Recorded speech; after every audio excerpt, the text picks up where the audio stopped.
నిజమా లేక మనోవిభ్రాంత్యా?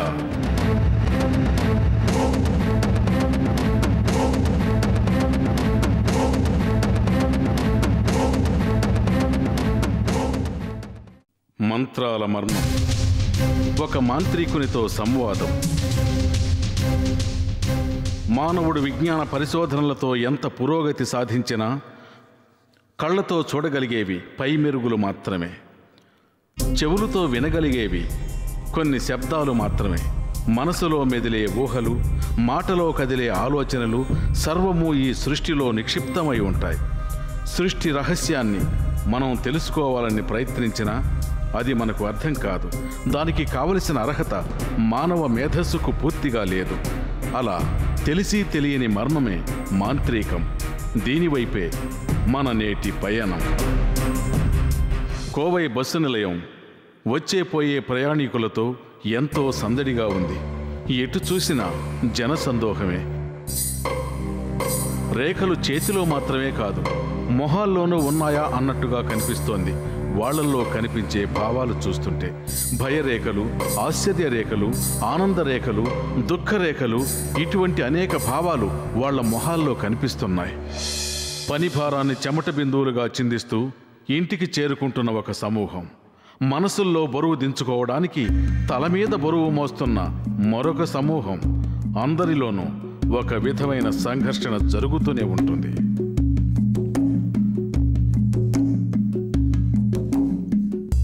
మంత్రశక్తి వీటిని నివృత్తి చేస్తుందా అనే ప్రశ్నతో సెల్వపురంలో ఉన్న ఒక మాంత్రికుని ఇంటికి చేరుకున్నాం. గేటు తెరిచి లోపలికి ప్రవేశించాం.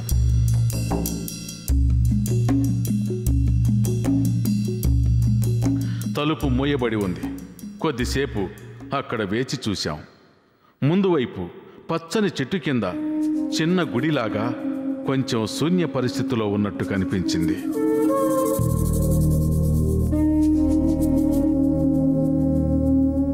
ఆడవాళ్లు వస్తూ పోతూ ఉన్నారు. మా తలపైన ఒక బోర్డు వేలాడుతోంది. అందులో ధ్యాన సమయం, నిశ్శబ్దంగా ఉండగలరు అని రాయబడి ఉంది. ధ్యానానికి మంత్రశక్తికి సంబంధం ఏమిటి? ధ్యానం అనేది మన జీవితంలో ఒక అంశం. తినడం, నిద్రపోవటం, ఆడుకోవటం లాగే అది కూడా ఒక దినచర్య. వీటిని పూర్తిగా దృష్టి పెట్టి చేస్తే అది నిరంతర ధ్యానం అవుతుంది. ధ్యానంలో ఇంకా ఇంకా లోతుకి వెళ్తున్నప్పుడు అందువల్ల అమితమైన ఆనందం, ఎంతో ప్రశాంతత, ఎంతో ఆరోగ్యం కలుగుతాయి. కొన్ని అపూర్వ శక్తులు కూడా కలుగుతాయి. అది మాత్రమే కాకుండా మేధస్సు వికసిస్తుంది, తెలివితేటలు పెరుగుతాయి, ఎంతో వాక్శక్తి కలుగుతుంది. ఇలా ఎన్నెన్నో శక్తులు పొందగలుగుతారని ధ్యాన అనుభవాలు తెలియజేస్తున్నాయి. మాంత్రిక మర్మాలు వేరే విధంగా చెప్పబడుతున్నాయి. కొన్ని దురాశలు మనిషిని వెంటాడుతూనే ఉంటాయి.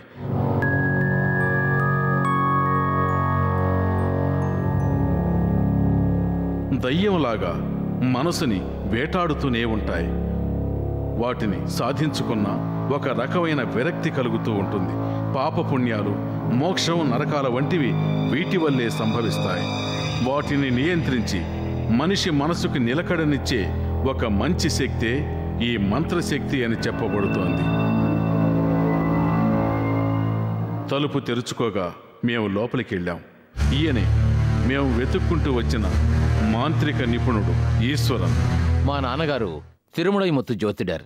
ఆయన 40 ఏళ్లుగా ఈ జ్యోతిష విద్యలో అనుభవంతో అందరికీ చెప్పేవారు. ఆయనే చిన్నప్పటి నుంచి నన్ను, నీ రాశి తులారాశిరా, నీది సిద్ధ నక్షత్రం, నీకే జ్యోతిషం అబ్బుతుంది, కానీ ఇదొక ఆధ్యాత్మిక కళ, ఈ కళని సక్రమంగా నిర్వర్తించావంటే నీకు జీవితంలో ధనం, కీర్తి అన్నీ కలుగుతాయి. నన్ను 13 ఏళ్ల నుంచి ఈ కళను నేర్చుకోమని మా నాన్నగారు చెప్పారు.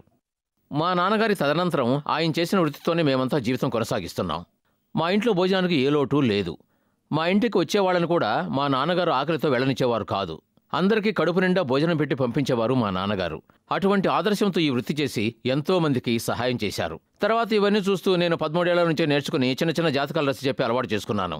ఆ తర్వాత 16వ ఏట నేను మా నాన్నగారి దగ్గర నేర్చుకోవటం పూర్తి చేసి జ్యోతిష విద్య బాగా తెలుసుకుని, ఆ తర్వాత నా దగ్గర నువ్వు నేర్చుకుంది చాలదు బాబు, నువ్వు ఒక గొప్ప జ్యోతిషుల దగ్గరికి వెళ్ళి విద్య నేర్చుకో అని చెప్పాక తిరునల్వేలి వెళ్ళి అక్కడ సురళి ముత్తు పిళ్ళయ్య అనే ఆయన్ని తీసుకొచ్చి మా ఇంట్లోనే ఉంచి ఆయనకి భోజనం వస్తువులని చూస్తూ ఆయనకి చేయాల్సిన అన్ని ఉపచారాలు చేస్తే ఆయన నాకు నేర్పించారు. వాల్పారకు చెందిన ఈయన జ్యోతిషం, సిద్ధ, వర్మ, మాంత్రికం నేర్చుకున్న తరువాత సెల్వపురం వచ్చి స్థిరపడ్డారు.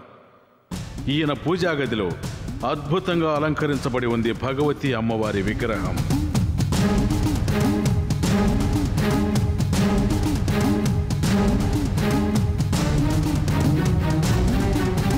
అమ్మవారి విగ్రహం పక్కన విచిత్రమైన రంగులో ఘనంగా దర్శనమిచ్చింది ఒక శివలింగం. పాదరసాన్ని గడ్డకట్టించి మూలికల రసాన్ని కలిపి పంచభూత మంత్రాలు జపిస్తూ దీన్ని తయారు చేశారట. అందుకు ముఖ్యంగా కావలసిన పాదరసాన్ని గడ్డకట్టించి దాన్ని పంచభూతాల శక్తుల్ని మంత్రాలతో నింపి దాన్ని పద్ధతి ప్రకారం పూజిస్తే అది మనకి ఆకర్షణ శక్తినిస్తుంది అని శాస్త్రం చెబుతోంది. సిద్ధుల పుస్తకాల్లోనూ ఉంది. నేను దీన్ని ఉపయోగించి కావలసిన పాదరసాన్ని గట్టిపరిచి, దాన్ని గట్టిపరచడం కుదరదు, పాదరసాన్ని ఎవరూ గట్టిపరచలేరు అసలు. అలా గట్టిగా చేయలేని దానికి మూలికా రసాన్ని కలిపి అందులో పంచభూతాల మంత్రాలను నింపి పద్ధతి ప్రకారం తయారు చేసి ఇంట్లో హోమం చేసి పూజ చేసినప్పుడు నాకు ఎక్కడలేని ఒక అద్భుతమైన శక్తి లభించింది. దాన్ని నేను పూర్తిగా చూశాను కూడా. దానికి కారణం ఏమిటంటే నేను దాదాపుగా అందుకు అవసరమైన రసలింగాన్ని తయారు చేసుంచాను. రసలింగం అంటే సుమారు 75 కిలోల బరువుతో తయారు చేసుంచాను. దాని నుంచి వచ్చే ఆకర్షణ శక్తి వల్ల ఇంట్లో పెట్టి హోమం చేస్తున్నప్పుడు ఆ హోమగుండంలో దైవశక్తి నాకు దర్శనం ఇచ్చింది. కొన్ని సంవత్సరాల క్రితం ఊరి ప్రజల ముందు హోమం చేశారు ఈశ్వరన్. ఆ రోజు ఒక అద్భుతమైన సంఘటన జరుగుతుందని అప్పుడు ఆయనకి తెలియదు.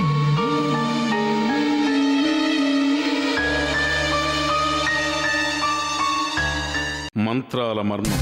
ఒక మాంత్రికునితో సంవాదం. కొన్ని సంవత్సరాల క్రితం ఊరి ప్రజల ముందు హోమం చేశారు ఈశ్వరన్. ఆ రోజు ఒక అద్భుతమైన సంఘటన జరుగుతుందని అప్పుడు ఆయనకి తెలియదు. హోమగుండంలో అగ్ని వెలుగుతోంది. మంత్రాలు ఉచ్చరించబడుతున్నాయి. ఓంకారనాదానికి మైమరిచిపోయినట్లు కూర్చున్నారు భక్తజనం.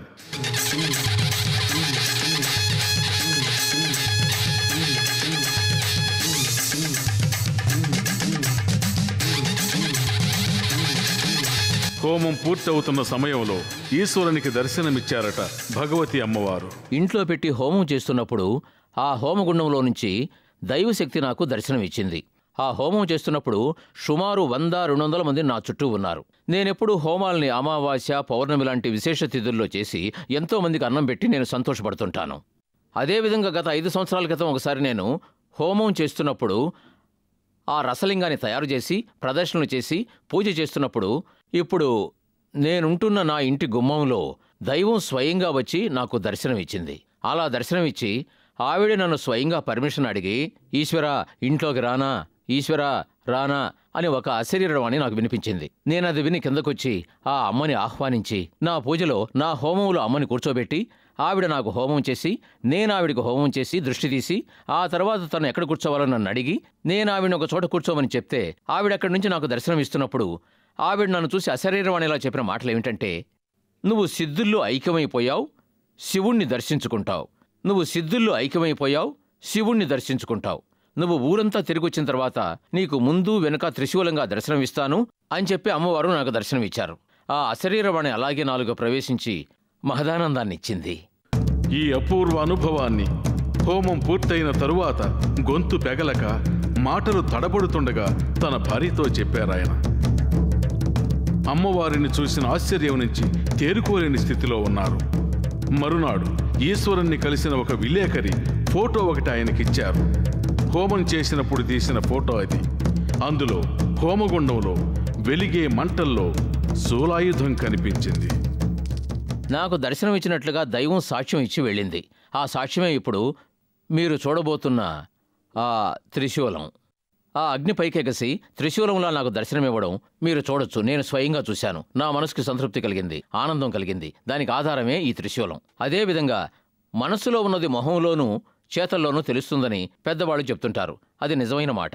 నా మనసులో దైవం కొలువుందనడానికి ఆధారం నా అరచేతిలో కనిపిస్తుంది. ఈ అరచేతులు చూశారంటే మీకు కనిపిస్తుంది. అది పైన కింద త్రిశూలంలాగా ఉంటుంది. ఈ రేఖల్లో 1, 2, 3, 1, 2, 3 దీన్ని నేను మర్నాడే కనిపెట్టాను. అదేవిధంగా వాళ్ళు ఫోటో తీసుకొచ్చిన తర్వాతే నాకు ఈ నిజమేమిటో తెలిసింది. ఈ విధంగా అమానుషమైన శక్తి ఉంది. ఈ గాలిలో దైవశక్తి కలిసే ఉంటుంది. దాన్ని గ్రహించి తీసుకురావడానికి ఎంతో అభ్యాసం కావాలి. ఆ అభ్యాసం లేకపోతే దక్కదు. ఇప్పుడు నాకు దక్కిన అద్భుత శక్తి ఎంతో మందికి దక్కింది. ఆయన చేతి రేఖల్లో శూలంలాగా కనిపిస్తోంది.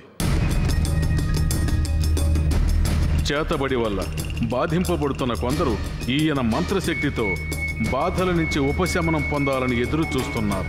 చేతబడి, బాణామతి ఏ విధంగా నివృత్తి చేయబడుతున్నాయో తెలియజేసే దృశ్యాలు ఇవిగో.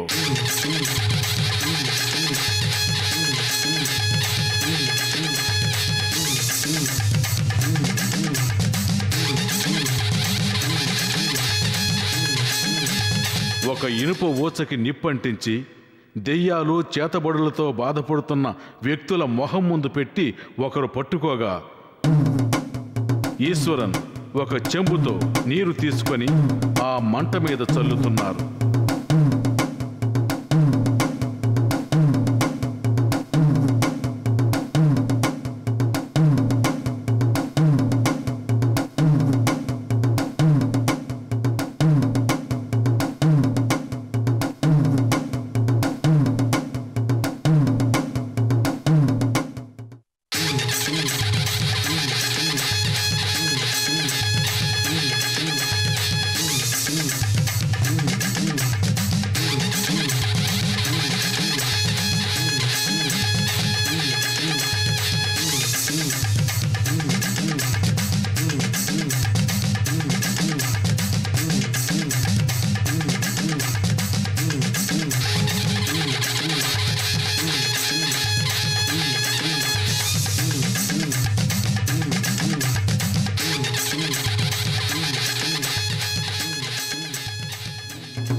ఆయన చల్లే నీరు మంట మీద పడి ఎదురుగా ఉన్నవారి మొహం మీద పడుతోంది. ఈ నీరే దెయ్యాలని, చేతబడుల్ని వదిలిస్తుందని నమ్మకం.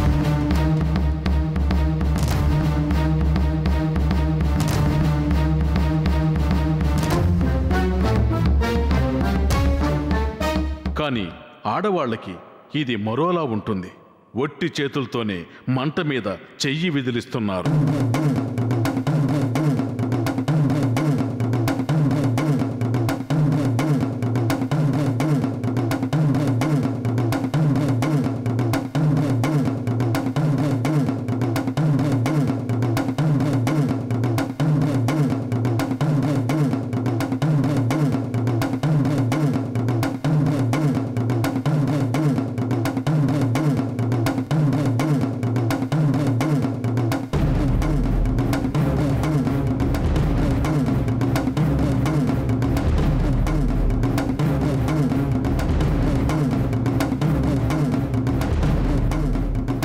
ఎప్పుడూ ఒకరికి సహాయపడడం అలవాటు పడితే అది జీవితంలో ఆనందాన్ని ఇస్తుంది, ఉత్సాహాన్ని ఇస్తుంది, మనశ్శాంతి ఉంటుంది. కానీ చెడగొట్టాలనే కొంతమంది ఉంటారు. ఆ కొట్టు బాగుందా వాడిని చెడగొట్టాలి, ఈ కొట్టు బాగుందా వీడిని చెడగొట్టాలి, వాడు పైకొస్తున్నాడా రానివ్వకూడదు అనే ఆలోచనతో కొంతమంది ఉంటారు. అటువంటి వాళ్లే ఈ చేతబడి, బాణామతి ఇవన్నీ చేస్తూ వాళ్ళు బాగుపడకూడదన్న అసూయతో ఉంటారు. ఇవన్నీ చూస్తుంటే ఏమనిపిస్తోందంటే చెడగొట్టేదారులు చాలా ఉన్నాయి. మంత్రశక్తులతో చాలామంది అలాంటివి చేస్తున్నారు. అవన్నీ మనకు తెలియాల్సిన అవసరం లేదు. కానీ ఇవన్నీ నివృత్తి చేయడానికి మనకు దైవశక్తి తోడుంది. ఆ దైవిక శక్తి మార్గమే ఈ పూజా పునస్కారాలు. సూక్ష్మశక్తి ఉన్న పదార్థాలు, అదే రాజరత్నాకరం, అదే రసమణి, అదే యంత్రం, అదే మూలికారక్ష. యంత్రాలకు ఎంతో పవర్ ఉంది. ఆ యంత్రాల పవర్ ఇంట్లో ఉన్నప్పుడు ఆ పీడలు దరిచేరవు. దైవశక్తి మనల్ని కాపాడుతుంది. పీడలు బయటికి పోతాయి. కాబట్టి ఆ ఇంట్లో మంచి దైవశక్తి ఉన్న వస్తువులు పెట్టుకుంటే ఆ పీడలు ఎలా వస్తాయి? కళ్ళకి తెలిసే చికిత్స వైద్యం, కళ్ళకు తెలియని చికిత్స మాంత్రికం. ఇప్పుడు సహజంగా ఉదాహరణకి ఒక అమ్మాయికి దెయ్యం పట్టిందంటే ఆ దెయ్యం పట్టడానికి కారణమేమిటి? మనసు బాగాలేదని అర్థం. అలా మనసు బాగాలేదంటే అర్థమేమిటి? సోమరితనం ఉందని అర్థం. ఇంట్లో పనులు చేయలేక, అత్తామామలకు పనిచేసి పెట్టలేక, అన్నదమ్ములకు పనిచేసి పెట్టలేక, ఇంటి పని చేయలేక బద్ధకం ఎక్కువగా ఉంటుంది. ఇలా సోమరిలా ఉండే వాళ్ళకి ఎక్కువగా దెయ్యం పడుతోంది. బలహీనంగా ఉన్న వాళ్ళకి దెయ్యం పడుతోంది. అలా బలహీనంగా ఉన్న వాళ్ళని సరిచెయ్యాలి. దీనికేంటి దారి? వాళ్ళు ఎందుకు బలహీనమైపోయారో ఆ బలహీనపడిన దారినే మనము వెళ్ళి అందుకు కొన్ని విద్యలు ప్రదర్శించి వాళ్ళకి ఉత్సాహాన్ని ఇవ్వడానికే ఈ మాంత్రిక కళలు. దీనికి ఉదాహరణగా మేము ఏం చేస్తామంటే, ఆమెను పూజలో కూర్చోబెట్టి అక్కడ పొయ్యి లేకుండా నిప్పు లేకుండా అన్నం పొంగడానికి సూక్ష్మశక్తులను ఉపయోగించి ఒక టంబ్లర్లో అన్నం పొంగేలా చేసి చూపిస్తాం. ఈశ్వరం దగ్గర కొన్ని వింత చర్యలు కూడా ఉన్నాయట. పొయ్యి లేకుండా నిప్పు లేకుండా బియ్యం ఉడికించి చూపించనా అని మమ్మల్ని అడిగినప్పుడు మాకు ఆశ్చర్యం అనిపించింది. ప్రారంభమైంది ఆయన చిద్విలాసలే మంత్రాల మర్మం. ఒక మాంత్రికునితో సంవాదం. ఈశ్వరం దగ్గర కొన్ని వింత చర్యలు కూడా ఉన్నాయట. పొయ్యి లేకుండా నిప్పు లేకుండా బియ్యం ఉడికించి చూపించనా అని మమ్మల్ని అడిగినప్పుడు మాకు ఆశ్చర్యం అనిపించింది. ప్రారంభమైంది ఆయన చిద్విలాసలే. ఒక టంబ్లర్లో బియ్యం వేయబడింది. నిమ్మకాయల రసం ఒక పాత్రలో ఉంచబడింది. అక్కడికొచ్చిన భక్తులు కొందరు నిమ్మకాయల రసాన్ని కొద్ది కొద్దిగా అందులో పోశారు.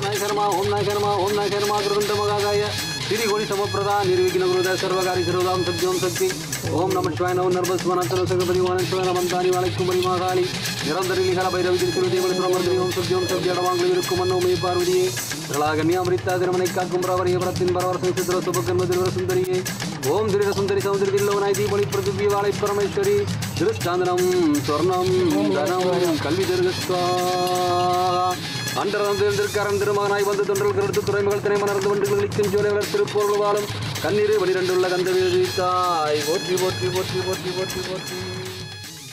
మంత్రోచ్చారణతో పూజ చేయటం మొదలుపెట్టారు ఈశ్వరన్. శుక్ల బ్రహ్మదుగా ప్రసోపతి ఆంగ్ల శాస్త్రీ ముఖ భవా యువ తాది ఈశ్వర బ్రహ్మాది విక్రమావిష్ చిత్రపాను సుభాను కారణ పార్థిభావియా సర్వసత్ సర్వధారి విరోధి వికృతి కరానందన జయ మన్మద గైర్ విలంబి విలంబి సింగళ కాళైతి శ్రీ దుందుమి రుత్రుత్కారి గ్రోధనాక్షయ. కొద్దిగా వేడెక్కటం మొదలుపెట్టింది టంబ్లర్. అందరి దృష్టి దాని మీదే కేంద్రీకృతమై ఉంది.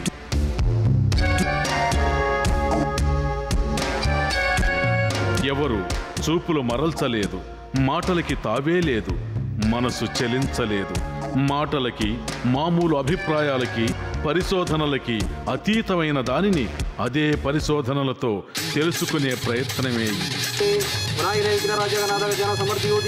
ఓం నాయక నమ ఓం నాయక నమ ఓం నాయక నమ గ్రంథమ శ్రీ ఒడి సమప్రదా నిర్విఘ్న గురుదయ సర్వకారి శిరోదాం సత్యం శక్తి. ఓం నమ శివాయ నమః నర్భస్వ నమః శిరపతి వనంతుమంతాని వాలకుమరి మహాకాళి. బియ్యం ఉడికి పొంగిపోయింది. ఎలా జరిగింది ఇది తెలియలేదు. అది ఎలా తెలుసుకోవాలో కూడా అంతుబట్టలేదు. కారణం ఆ సంఘటన తెలిసింది కాదు, అదేవిధంగా తెలియనిది కాదు. మామూలు వాటికంటే కొంత విభిన్నమైన అతీతమైన అనుభవం ఇది.